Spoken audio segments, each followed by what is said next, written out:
teacher and as a mother? Kuan siya lisod. Most especially na ako'y baby. Ga-breastfeed man good ko din. Ang kanang technique is, ang akong bana is wala na ako gipa-trabaho. Siya ang nagbantay sa akong baby din. At the same time, naa siya sa balay, mag-asikaso din. Work ko sa school. Balance. Na-balance. So, ang paanan ako ma'am is ka na naka-experience ka na work na hindi siya related sa teaching. Wala. Akong previous nga kanang experience kay nag-graduate ko last 2013. After nagkuhan ko na kanang ESL school, ESL teaching. Then kanang 2006 from 2013 to 2016.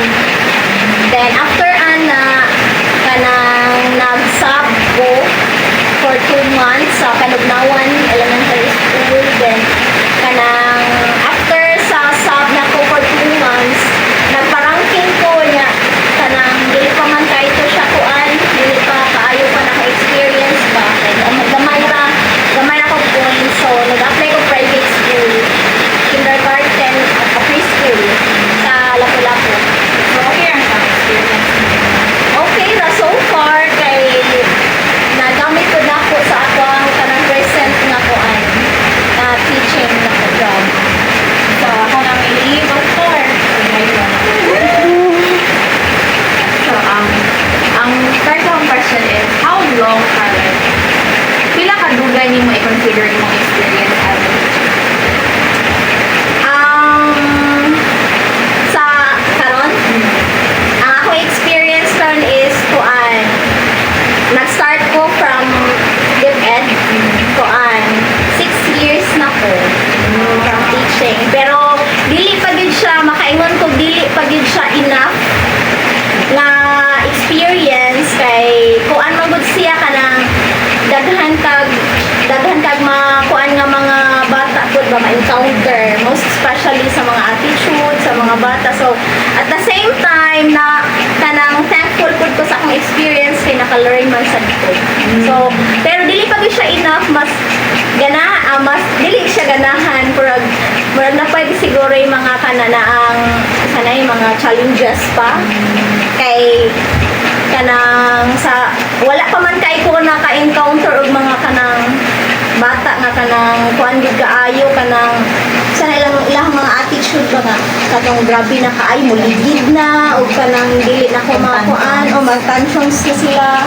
So wala pa ko experience sa ingon anak nga kuan kay most especially sa kuan man to ang ako experience 2 years pa man ko sa Kanugnawan before kay sa Cordova man ko. So okay ra man ang mga bata dito sa Cordova kanang very good ra kay lang attitude ba, murang nadadara na ako diri sa 2 years na ko sa Kanugnawan kay although kanang nanakoy kanang gamay ganing mga experience nga kanang mga behavior nila, pero okay ra man madadara wahibaw sa karon nga maabot bisig na nakoy lain challenges nga ako ma-overcome gani. So nag-hope ko nga makaya ra sa gid nako.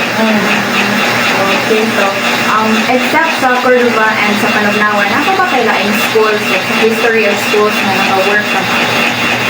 Wala na sa DepEd na ko nga kuan. Cordova ra, Ibabaw Elementary School sa Cordova district niya. Then mama na akong first station from last 2018, September 2018 niya. After ato ni transfer ko kay kanang kuan na manggod kanang kapoy na. Travel manggod ko kanang kaduha ko magsakay ba mo. Dayon kana na pag transfer na ko diri kay okay ra man kay ako ara man pud duol ra sa among balay. Move on kasi mo ang current na like ihandulan ka. Ano man na type sa learners? Like, kasi sila nga Grade 1. Oh, mo lagi?